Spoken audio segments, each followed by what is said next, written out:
Kalau lagi mau melahirkan anak, sebagai wanita pasti maunya cari dokter yang berpengalaman, profesional, dan hebat. Tapi kalau bisa sih jangan dokter laki-laki ya, karena kan malu kalau bawahnya itu dilihat itunya. Ya enggak? Saya juga nanti kalau punya istri yang mau melahirkan, kalau bisa sih gak mau ke dokter kandungan yang laki-laki. Takutnya ada dokter mesum yang seperti kasus viral ini.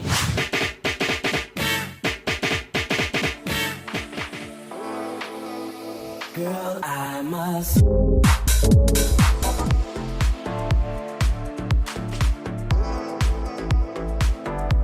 Anjir, dokter mesum. Nah guys, welcome to Monton, Primon Nonton.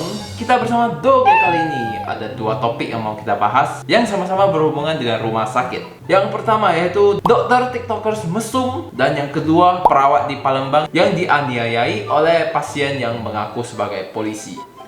Saya polisi nih. Tapi sebelumnya kita bahas dulu dokter mesum. Seorang dokter muda bernama Dr. Kevin Samuel Marpaung dengan akun TikTok @drkevinsamuelmpg dikecam karena membuat konten TikTok mengenai pemeriksaan vagina dalam persiapan melahirkan. Tapi sekarang video dan akun Dr. Kevin tersebut sudah hilang ya. Tapi namanya sesuatu yang sudah diupload ke internet tidak akan bisa hilang selamanya guys. Nih kita nonton videonya ya. Nah ini dokternya. Girl, I must.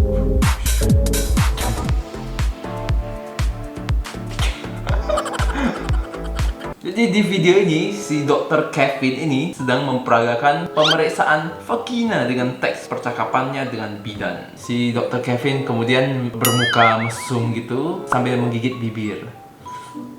Terus dia mengacungkan kedua jari untuk memasukkan ke dalam itunya wanita. Nah, itu namanya adalah pemeriksaan vaginal touche. Jadi vaginal touche ini adalah pemeriksaan dengan metode memasukkan dua jari ke dalam vagina si ibu hamil untuk memeriksa pembukaan serviks atau leher rahim. Apakah telah siap untuk proses kelahiran bayi atau belum? Nah, si dokter ini ya memang kayak mukanya mesum gitu, gigit bibir sampai pura-pura awkward moment, dan akhirnya setelah dicek pembukaan 3K. Begitulah isi konten dari TikToknya Dr. Kevin. Memang sangat cringe dan memang cabul dan mesum ya.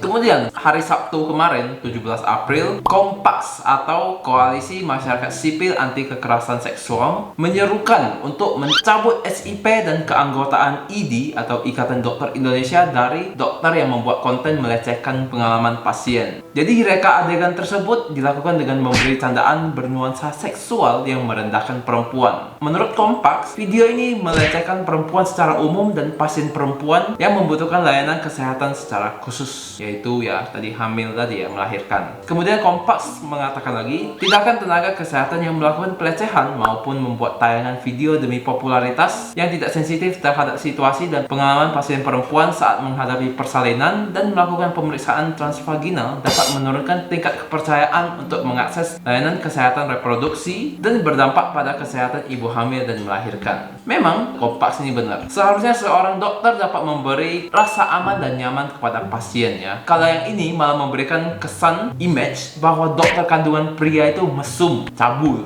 Makanya di awal video tadi saya bilang kalau suatu saat istri saya mau melahirkan, saya gak mau ke dokter kandungan yang pria. Nanti dibikin video TikTok pula kan? Nanti populer pula dia bikin video kayak gini ke istri saya. Seharusnya kalau dokter ya, manfaatkanlah media sosial untuk mengedukasi masyarakat tentang keahlian kalian. Misalnya tadi vaginal touche atau gimana cara bacanya, adalah proses pemeriksaan pembukaan serviks atau leher rahim. Caranya dengan gini, memasukkan secara pelan, ya gimana lah, meraba-raba atau gimana. Contohnya itu lebih appropriate. Dan juga jangan dipasangi muka mesum. Orang akan mendapat kesan kalau dokter itu mesum, gitu deh. Menurut Kompas, Dr. Kevin Samuel Marpaung juga melanggar 3 poin penting guys. Yang pertama, kode etik kedokteran Indonesia. Kedua, sumpah dokter. Ketiga, hak pasien yang dilindungi dalam Undang-Undang Nomor 44 Tahun 2009 tentang rumah sakit. Buntut dari konten tersebut, akhirnya Dr. Kevin pun minta maaf. Seperti yang sudah-sudah, ya bikin ulah, habis itu viral, dihujat, kemudian minta maaf, tapi dia sudah terlanjur terkenal. Nah, itulah cara terampuk untuk menjadi viral dan terkenal di negeri plus 62. Ya guys, paling hujatan dari netizen itu sebentar aja. Terus beberapa waktu lagi, Dr. Kevin akan menjadi selebgram dengan ratusan ribu follower di sosial media dan menerima endorse-endorsan seperti selebgram-selebgram lainnya. Berikut cuplikan video permintaan maaf dari Dr. Kevin. Selamat pagi teman-teman semua. Kepada seluruh masyarakat, teman-teman netizen, dan khususnya kaum wanita, saya Dr. Kevin ingin meminta maaf sebesar-besarnya atas video konten saya mengenai pembukaan, yang dimana di video tersebut saya tidak berhati-hati dalam memilih soundtrack dan memasang ekspresi wajah yang terkesan melecehkan. Sekali lagi saya ingin meminta maaf khususnya untuk kaum wanita, dan untuk kedepannya saya akan lebih berhati-hati dalam membuat video konten dan berjanji akan lebih fokus ke video-video konten yang bersifat edukasi. Terima kasih. Nah, buat teman-teman yang merasa dokter ini ganteng, tolong jangan bela dia. Stop! Jangan karena dia good looking dan seorang dokter, kalian malah membela dia. Orang-orang seperti ini harus diberi efek jerah guys, biar tidak akan mengulanginya lagi. Jika tidak, nanti akan bermunculan lagi semakin dokter mesum, tiktokers good looking yang membuat konten-konten yang tidak senonoh. Yang seharusnya kita dukung adalah dokter-dokter yang memberikan edukasi ataupun dokter yang kerjanya membantu orang, mengobati orang. Kalau bisa sih yang sukarela, itu dokter yang sangat terpuji. Itulah yang harus kita dukung guys. Sama halnya juga antara dokter dengan perawat ya. Perawat juga manusia yang mungkin tingkatan kerjaannya lebih rendah dari dokter, tetapi misinya juga sama dan mulia, yaitu membantu dan mengobati pasien. Seperti di kasus yang viral ini, seorang pasien mengaku polisi yang menganiaya perawat di RS Siloam, Palembang. Berikut ini videonya guys.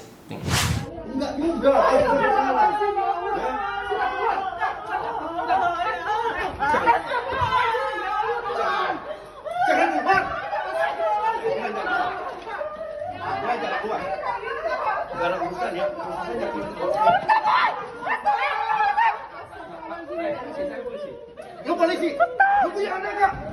Kalau anak lu sekarang kecil kayak gini.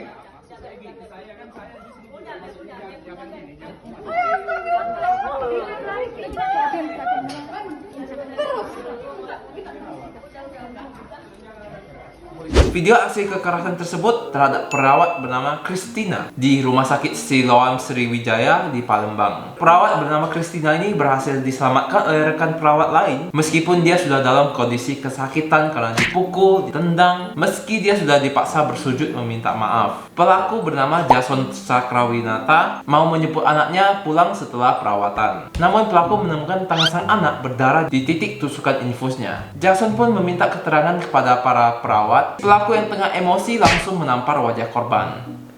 Tak hanya itu, perawat ini pun diminta untuk bersujud dan memohon maaf. Dan lagi-lagi korban ditendang oleh pelaku di bagian perut hingga akhirnya dipisahkan oleh perawat lain yang datang menolongnya. Jason, sang pelaku kekerasan pun ditangkap oleh polisi pada Jumat 16 April malam dan kini dia telah berstatus sebagai tersangka. Jason dikenai pasal 351 KUHP mengenai penganiayaan dengan ancaman hukuman 2 tahun 8 bulan penjara. Hasil pemeriksaan, tersangka sudah mengakui seluruh perbuatannya, kata Kapolrestabes Palembang, Kombes Pol Irfan Prawira saat melakukan gelar perkara. Ketika rekan dari perawat Christina mau melerai perkelahian tersebut, Jason ini justru mengaku sebagai polisi. Dan Jason sendiri juga sempat melempar HP dari seorang satpam yang merekam kejadian penganiayaan itu. Jadi dia mengaku sebagai polisi dan bertindak semena-mena. Tapi kebetulan ada seorang polisi juga yang keluarganya sedang dirawat, dan untungnya polisi ini datang membantu. Ternyata guys, setelah ditelusuri, Jason ini bukanlah anggota polisi ya. Akibat dari tindakan tersebut, Christina mengalami sejumlah luka dan memar di mata bagian kiri, bengkak di bibir, sakit di bagian perut, dan bukan hanya luka fisik yang dialami, Christina juga mengalami trauma guys. Direktur Utama Rumah Sakit Siloam Sriwijaya ini mengatakan bahwa perawat Christina ini sudah melakukan tugasnya sesuai dengan SOP atau prosedur dari rumah sakit. Jadi seperti itulah guys, dunia kita sedang krisis.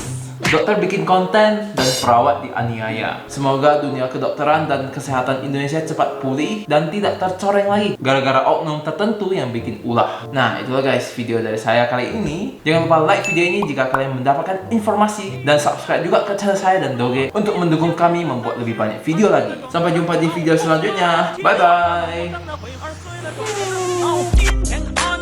墙上写着秦香莲的32岁了，装个当朝驸马郎的旗帜王啊，满皇上的徽，2岁了，装个当朝。